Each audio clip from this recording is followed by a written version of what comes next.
paano mag-install ng Trust Wallet. Punta ka lang sa App Store. Tapos i-ano mo lang. I-download. Tandaan mo yung LC ang nakalagay. Wait lang natin saglit. Nasa loob ng Trust Wallet ang Forsage. Kaya every after encoding mo, yung commission mo, direkta na siya sa Trust Wallet. Ito, Trust Wallet na to. And then after nyan, pwede mo na i-transfer. Pwede mo nang kunin yung commission mo. Antay lang saglit. Sige, antay lang ha. So, kung naghahanap ka ng real-time na pagkakitaan, ito yun. After encoding, andyan na yung income mo.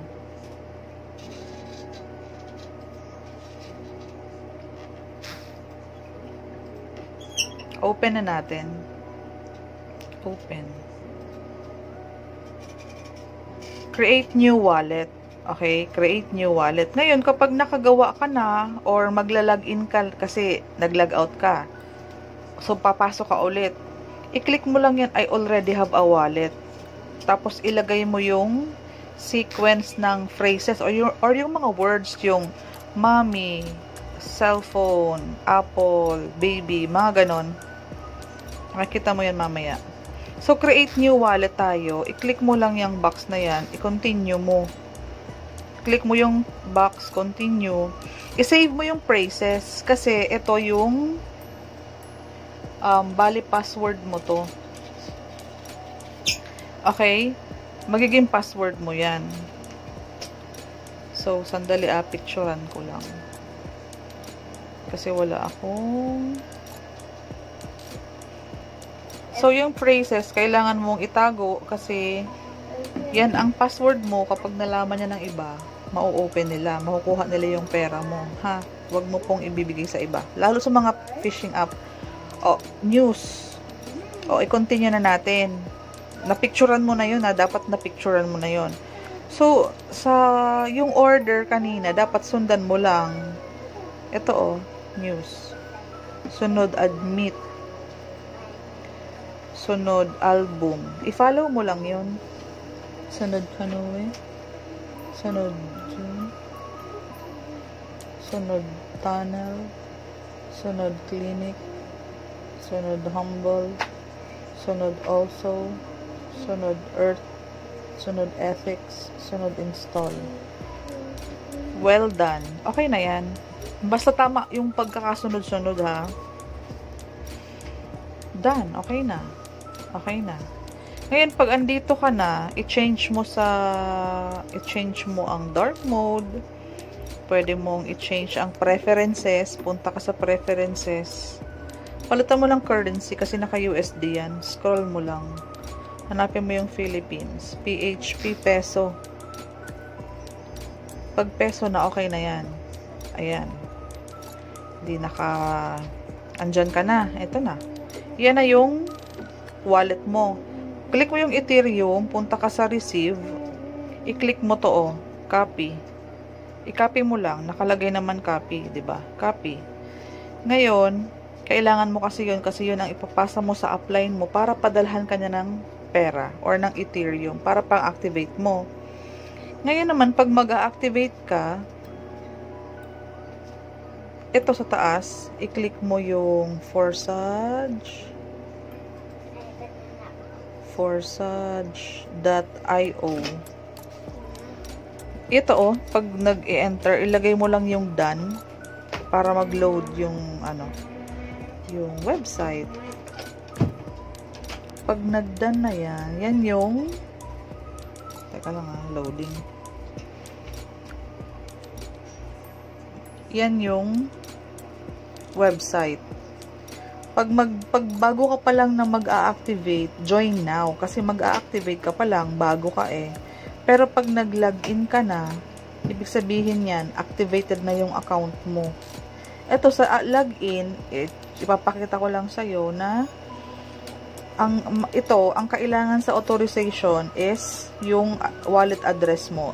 Ilolong press mo dyan, yung wallet address mo, long press. Paste mo lang dyan, tapos i-click mo yung authorization.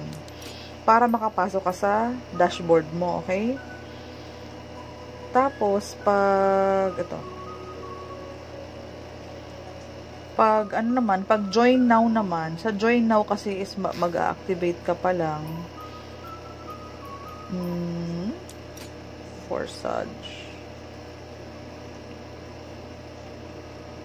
Forsage.io. Join now. Pag click mo yung join now, saglit mag-a-activate ka. Ayan, join now. Sa join now, ang kailangan mo lang dyan is yung ID number ng upline mo. Diyan. Hindi ma-type eh. Anyways, ganun siya. Mamaya ipapakita ko sa inyo paano mag-activate. So, ito yung pagla-login. Always remember yung step 1. Ang step 1 niya is papunta ka sa wallet. Ang wallet always open yan kapag kapag inopen mo yan, diretso ka na sa wallet. Ito yung papunta ka sa website. Yan. Dito, i-click mo lang yung website ng Forsage. Forsage.io.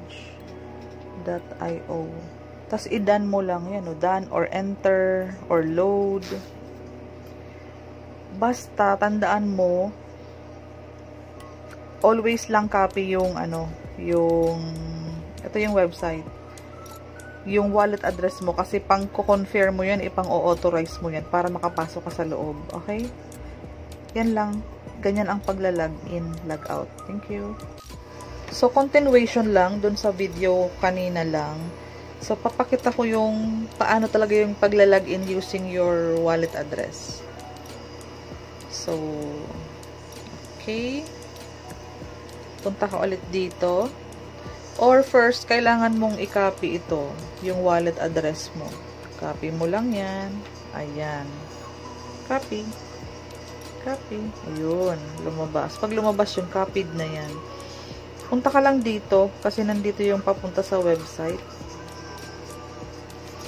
Ngayon, the entrance to the office. I-click mo yan. Ito yung sinasabi kong lalagyan ng ating wallet address. Paste. Authorization para ma-authorize ka na nakasync. Kumbaga nakalink talaga yung wallet mo papunta doon sa dashboard mo. Authorization. Ayan na yung nakalagin ka na. So, ayan ang ating dashboard. Pwede mong i-explore. I-zoom in, zoom out. Pwede yun. Ito yung affiliate link mo kapag mag-activate ka. Ang pinaka-importante yung logout kasi every time nag-activate, 'di ba, nag-activate ka, kailangan mong mag-logout para mag-login ka ulit, para bilhin mo ulit itong mga iba na yan. Para wag mag-load yung system, para wag maging loading yung system mo. Kapag na-purchase mo na yung slot number 1 times 3, slot number 1 times 4, simply do the logging out. Log out ka. Tapos, ang paglalagin, ganun din, i-paste mo lang din yung wallet address mo. I-explore mo ang system natin para maging familiarize tayo. Para ma-familiarize tayo. Authorization. Okay. Naka-login ka na. Diba? Na-authorize ka na. Ngayon, pwede mo nang bilhin to. I-okay mo na lang. Ganyan lang siya kasimple. Okay? Thank you.